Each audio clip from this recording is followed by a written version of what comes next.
Okay, so what did they wear, right? This is really a big change from what we saw if we go back, if we just go back to the 16th century, you know, what men wore and what we wore in the 18th century has had a drastic change. And again, remember, we've, you know, gone 300-400 years and not see as drastic a change as we saw from the 16th to the 18th century. So generally men wore, you know, underdrawers.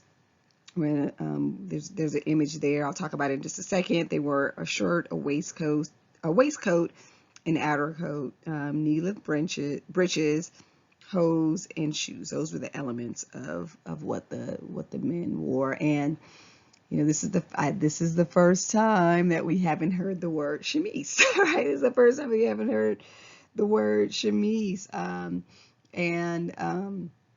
You know, it is a drastic change from what had been worn previously. So first, let's look at the drawers. And the drawers, literally, they're called drawers. So when people say drawers, it's the same thing, right? They were it was underwear that was just worn next to the body, and it remained, you know, much of the same for the 18th century. And they was just part of the underclothing. It was worn next to the skin, you know, beneath the pants, and you know, equivalent of underwear that we wear now. So they were called undergarments, but now we call them undergarments now, but here they were called drawers, and they really are just the equivalent of modern, you know, modern boxers, right? They close at the waist. If you look at the image that we have here, they close at the waist with either drawstrings or buttons, and they were made of white linen, cotton, or wool, and they ended at the knee. Now I totally can imagine a cotton or linen undergarment, because you imagine what a wool undergarment felt like. Probably itchy. However, the wool was important because in cold climates, the wool was an insulating layer. So the wool piece is really important part of this garment.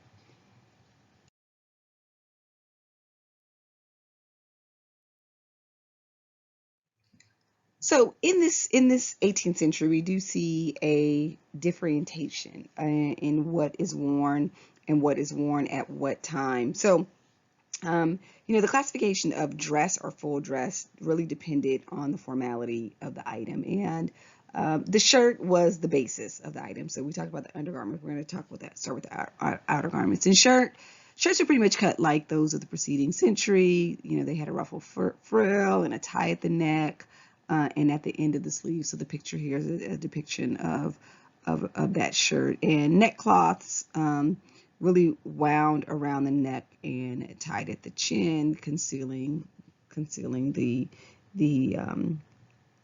the neckband of the shirt. And in this image, we see the black.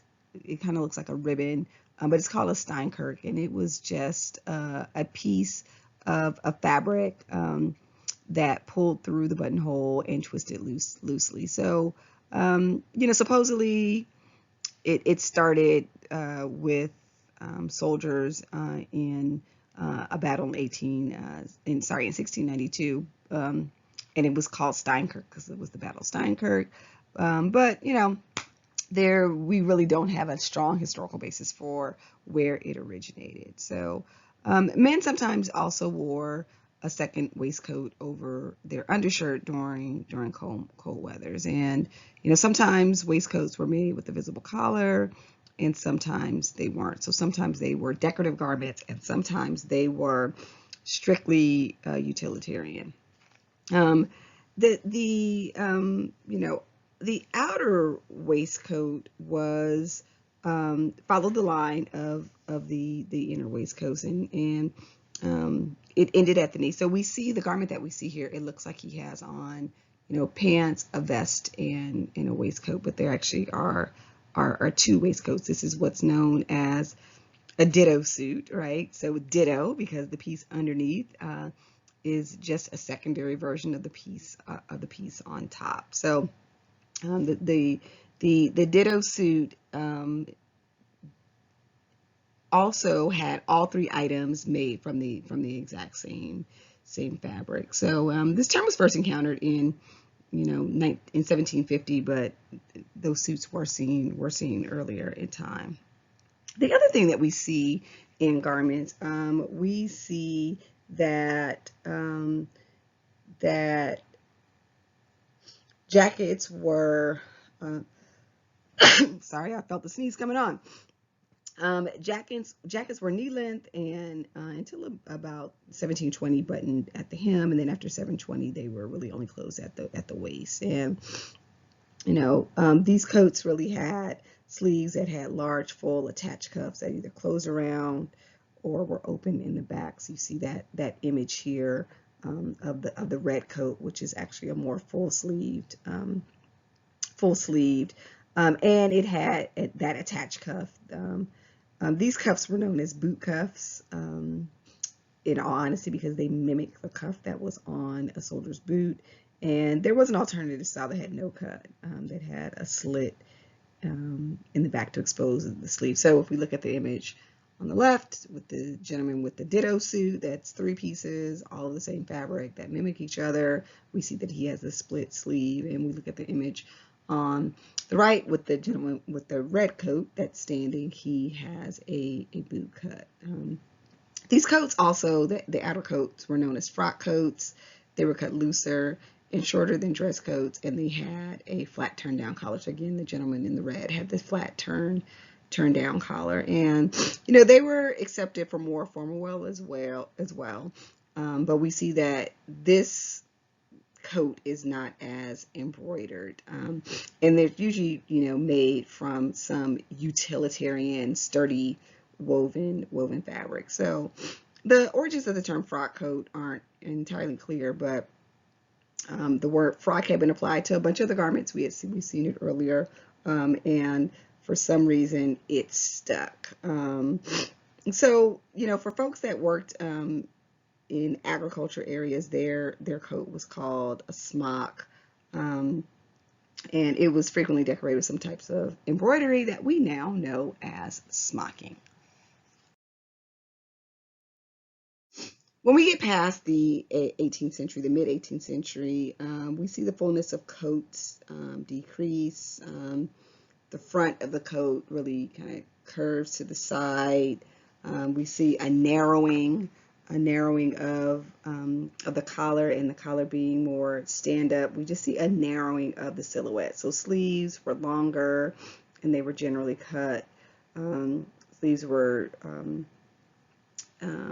waistcoats were both single and double-breasted, and because coats were worn open, the waistcoat fabric became the center of attention. So we see this if we think about the image that we just saw of the frock coat, of the ditto suit, that's 3 pieces. We see that these are 3 pieces of the same fabric. We see that these are very distinct pieces with their own personality. So even though they're all worn together as a suit, they still have a separate personality. And the other change that happened is that up until the mid-century, capes or cloaks were worn strictly for outdoors. They were more full, and these also became closer fitting to the body. Interestingly, because we have this exchange, right, with India and the importation of goods that are coming through the Silk Road and coming through India, we go back to that intercultural exchange that we've been talking about, and we see a change in what people wear based on the time of day. So if we look at this second image, we see comfortable, loosely fitted garments that were known as used for nightgowns or morning gowns or dressing gowns or Indian gowns. They were worn throughout the century as casual or things that you wore at home. So there was an entire different types of dress that you would wear just at home. That was, again, of a very sumptuous, luxurious, and highly embroidered fabric. So, the printed chintz, right? It's known as a chintz fabric, which we know that more is something that we use for upholstery now. And silk brocades are used in dressing garments. In terms of the adornments worn, men who could afford them wore wigs, and this is definitely a leftover from the French court. And they wore long, full-bottom wigs that had a lot of fullness. But by the time we get to the mid 18th century, they really have gradually shifted to the back, and brushing the hair straight from the back. Sorry, brushing the hair from the forehead straight to the back began in the mid part of this century and continued on. And the French called this a toupee. We know that word now as basically a wig that a man would wear. So, other types of popular wigs are ones that we know. So, something with a long lock or a pigtail at the back, what are known as club wigs, which were doubled up on themselves and tied in the middle to form a type of loop at the top. So, colors vary, but powdered wigs were preferred for formal dress. And wigs were made of human hair, horsehair, and goat hair. And if you have seen Les Miserables, it's one of my favorite books, plays, and a couple of movies and TV shows, human hair, women didn't cut their hair, but in not even in a pinch, the poorest of the poor, women would sell their hair to make wigs. And of course, there were hats that we see. We see, what are known as the hat that's known as a chapeau is here, a tricorn or a bicorn. We see those hats as well. And then we still continue to see men wearing, stockings that ended above the knee. And oftentimes we see decorative buckles placed on shoe tongue. So we kind of it's that like the pilgrim shoe, right? It's the pilgrim shoe. Jewelry and accessories were muffs and walking sticks and watches, and men still at this point carry purses, in my air quotes, pocketbooks. And elaborately decorated snuff boxes for carrying powdered tobacco or cocaine, which they inhaled. And of course, men at this time still wore, jewel buckles and rings and sometimes brooches. In terms of the other cosmetics, we talked about powdered wigs, but men did wear perfume, and generally in this time, men were still clean shaven.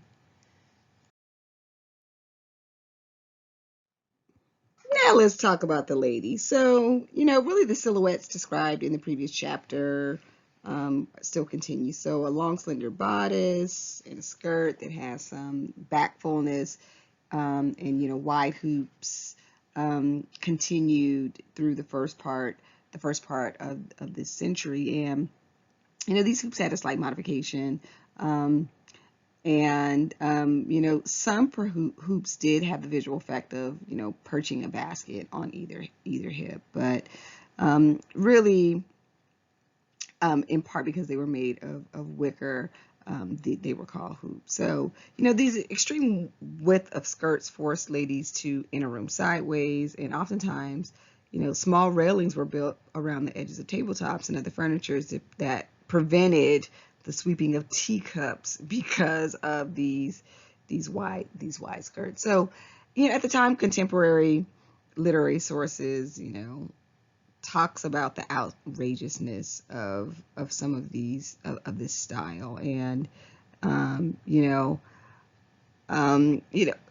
though it appealed to women, it was very inconvenient. And oftentimes it's noted that it was used as a way to keep the male sex at a distance, that even though it may reveal ankles and legs, that hoop of 8 yards would keep you away. So even though you might see an ankle, that hoop would definitely keep you away. So as we move further into the century, the shape of the hoop varied, which caused a change in silhouette of the garment it supported. But most women didn't wear hoops. It was really those of the upper classes that wore hoops on a regular in in less formal situations. So when we got to more formal situations, they did, but less formal, they really just wore hip pads or bustles that used to support the garments in this era.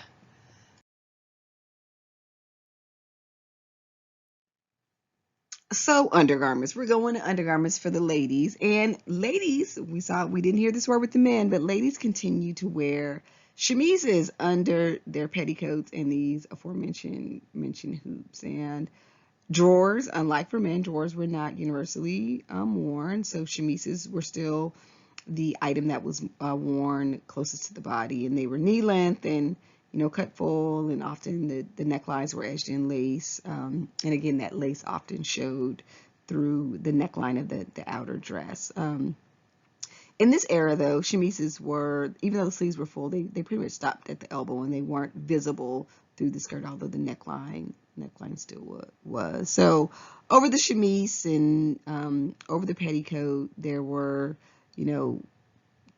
plain weave, fine white linen fabrics that were known as cambrics, or cotton or woven. Flannels were used, calico prints were used, and in the winter, petticoats were often quilted for warmth. And then we get our friend slash enemy, the corset, which was also known as a stay, and they were made of coarse fabric unless they were intended to be visible, which was not common. The image that we see here is of a petticoat, of a corset, of a stay that does have a decorative motif. So it was meant to be seen, and both the back and front of the corset are boned, and although many lace at the back, some laced at the front and the back. And for women of a stouter body type, or even pregnant women still wore corsets, and those had some side lacing to allow them to. Isn't that crazy? Women wore corsets when they were pregnant, right? But it allowed them to get in and out of the garment with a little bit more ease.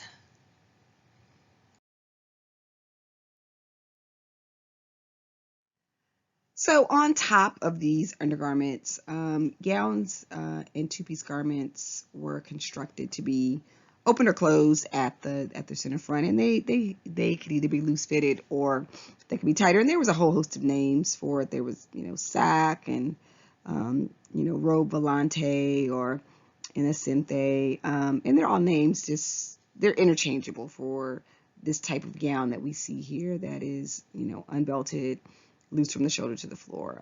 It has some kind of pleats in the front, and they have a dome shape. Usually they're used over a dome shape hoop, or they might have a closed front worn over a corset or a petticoat. So really this fullness that we see in all these garments just have different names. And then we see, a shorter hip length version worn with a separate gather skirt. That's really the two-piece version of the garment. But, the modifications that we see in this from the previous century is just the tightening, the reduction of the waist, the introduction of the corset that was integral to maintaining, right, the sense of femininity at the top, but then this exaggeratedness, fullness at the bottom. They really are just a dichotomy of styles.